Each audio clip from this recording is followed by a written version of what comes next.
मैंने समझा माँ के आंसू से बढ़कर पाक चीज और कोई नहीं होती, और मैंने यकीन कर लिया ये आप किस तरह का खेल खेल रही थी। कसम से उस वक्त मैं खेल नहीं रही थी बेटा, मेरे आंसू सच्चे थे, बिल्कुल सच्चे थे, कसम से। खुदा बस करे हुरिया साहबा, मैं इस बात से अच्छी तरह वाकिफ हूँ कि आप इस घर के हर शख्स से ज्यादा चालाक हैं।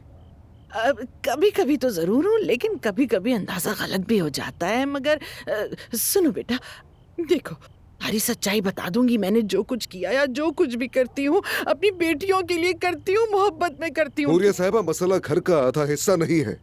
आप चाहें तो ये सब कुछ ले लें, बल्कि मैं आपको एक और घर देने को तैयार हूं।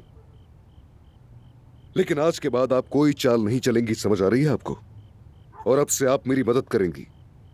हाँ बिल्कुल करूंगी मदद, क्यों नहीं करूंगी। मैं तुम्हारी खिदमत में हाजिर हूँ, तुम हुक्म करो बस। मेरे बच्चे बताओ क्या करना है, मुझे बताओ मेरी जान, मैं करूंगी। आप ये यकीनी बनाएं कि जमरूद यहां से ना जाए। यहां रहने के लिए उसे कायल करना होगा।